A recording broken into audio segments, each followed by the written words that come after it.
வணக்கம் மக்களே, welcome to the ஃபென்ட்ரஸ் show. இன்னைக்கு ஷோவில் நம்ம பார்க்க போகிறது வாய்ஸ் மெயில்ஸ் ஃபார் இசபெல்லா அப்படின்ற ஒரு இங்கிலீஷ் மூவியோட ரிவ்யூ. தமிழ் டப்பிங்கோட நெட்ஃப்ளிக்ஸில் அவைலபிளாக இருக்குது.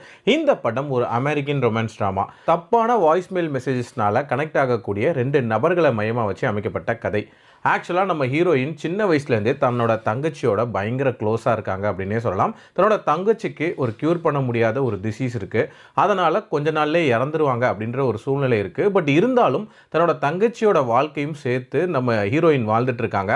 நிறைய சந்தோஷமான மூமெண்ட்ஸை எப்போவுமே ஷேர் பண்ணிக்கிட்டே இருக்காங்க. ஒரு கட்டத்தில் ஹீரோயினோட தங்கச்சி இறந்து போவ என்ன பண்ணுறதுனே ஹீரோயினுக்கு தெரில. இன்ஃபேக்ட் பயங்கர டிஸ்டர்ப்டாக இருக்காங்க.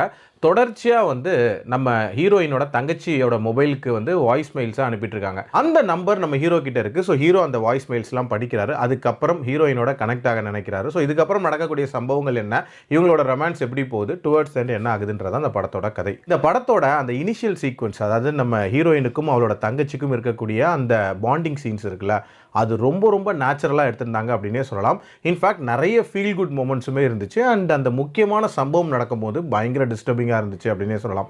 அந்த சோகத்திலேருந்து வெளியே வரதுக்காக ஹீரோயின் எடுக்கக்கூடிய முயற்சிகள் அப்படின்றதும் ஓரளவுக்கு இன்ட்ரெஸ்டிங்காகவே இருந்துச்சு. ஹீரோயின் அனுப்புகிற வாய்ஸ் மெயில் மெசேஜ் தனக்கு தான் வருது அப்படின்றத சொல்லாமல் ஹீரோ கனெக்ட் ஆகும் போதே இந்த கதையில் என்ன மாதிரியான பிரச்சனைகள் வரப்போகுது, அது எவ்வளோ தூரம் போக போகுது, அண்ட் டுவர்ட்ஸ் த எண்ட் எப்படி முடிக்க போகிறாங்க அப்படின்ற மாதிரி நிறைய விஷயங்கள் ரொம்ப ரொம்ப ப்ரெடிக்டபுளாக இருந்துச்சு. சொல்லப்போனால் நெட்ஃப்ளிக்ஸ்லேயே இதே மாதிரியான ரொமான்டிக் ட்ராமாஸ் நம்ம நிறையவே பார்த்துருப்போம். கிட்டத்தட்ட அதே பேட்டர்னில் தான் போச்சு அப்படின்னே சொல்லலாம்.